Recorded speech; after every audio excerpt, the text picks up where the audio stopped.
दोस्तों नमस्कार। कानूनी बात बताने वाले मेरे यूट्यूब चैनल में आपका स्वागत है। आज का विषय, क्या पावर ऑफ अटर्नी का कोई समाप्ति विधि होता है? तो दोस्तों आज का विषय उसके ऊपर है। बहुत बार ऐसा होता है कि हम लोग पावर ऑफ अटर्नी दे देते हैं, वो जनरल पावर ऑफ अटर्नी यानी सामान्य रूप का पावर ऑफ अटर्नी रहता है। अब ये कब तक जीवित रहता है? जब तक जो करने वाला एग्जीक्यूटेंट है, प्रिंसिपल है, उसका जीवन है, तब तक वो वैध होता है।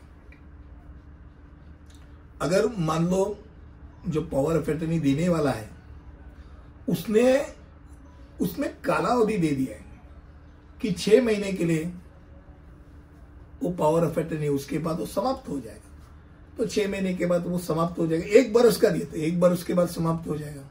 मान लो स्पेसिफिक पावर ऑफ अटर्नी दिए जिसमें बोला भाई फ्लैट की चाबी लेने के लिए मैंने पावर ऑफ अटर्नी दे दिए। भाई फ्लैट की चाबी तो ले ली, अब पावर का क्या? पावर खत्म हो गया, क्योंकि वो स्पेसिफिक रीजन के लिए दिया था। पर जब ऐसा कोई उद्देश्य के लिए नहीं दिया जाता, जनरल पावर ऑफ अटर्नी आमतौर पे दी जाती है, जिसको टिकाऊ पावर ऑफ अटर्नी हम बोल सकते हैं। ऐसी टिकाऊ पावर ऑफ अटर्नी अपना जो अटर्नी है वो उसका आप जब तक रिवोक नहीं करते तब तक, और आप जब तक जीवित हो तब तक वो यूज कर सकते हैं। उसका कोई एक्सपायरी डेट नहीं।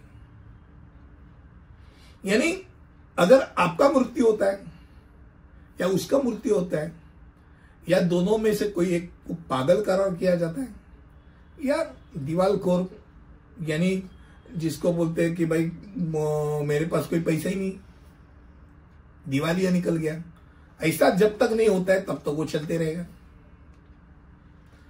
पावर ऑफ अटर्नी एक रद्द करने का एक तरीका है। भारत में खास करके जो कानून है, कानून क्या बोलता है?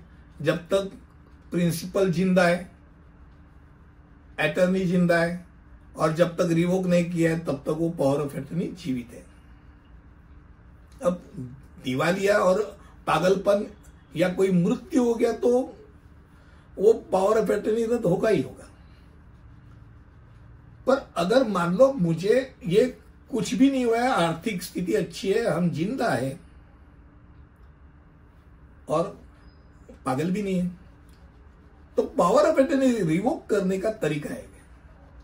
जैसे एक कॉन्ट्रैक्ट है 1872 का कॉन्ट्रैक्ट एक्ट के तहत एक कॉन्ट्रैक्ट है। भाई मैंने तुमको एक काम सौंपा है, वो काम सौंपा है, अभी मुझे नहीं काम सौंपना है, मुझे रिवोक करना पड़ेगा। वो रिवोक करने का एक तरीका होता है, जैसे आपने पावर ऑफ अटर्नी एग्जीक्यूट किया वैसे रिवर्स में आपको कैंसलेशन की, रिवोकेशन की डीड बनानी पड़ेगी, वो नोटराइज करनी पड़ेगी और नोटराइज करने के बाद वो उस अटर्नी को दी जानी चाहिए। उसको बताना चाहिए कि भाई मैंने तुझे जिस काम के लिए दिया था पावर, वो अभी मुझे आपसे वो काम नहीं करवाना है या इसके बाद आपसे ये काम नहीं करवाना है, भाई कृपया करके वो पावर मुझे वापस दे दे और उसका इस्तेमाल न करे।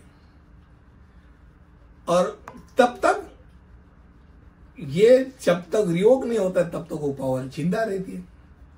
आज का विषय पावर ऑफ अटर्नी की कोई समाप्ति तिथि है क्या, उसके बारे में था। मुझे लगता है कम शब्दों में आपको मैंने इसके बारे में बताया। अगले वीडियो में ऐसे ही कुछ लेके आऊंगा। तब तक के लिए अलविदा, धन्यवाद।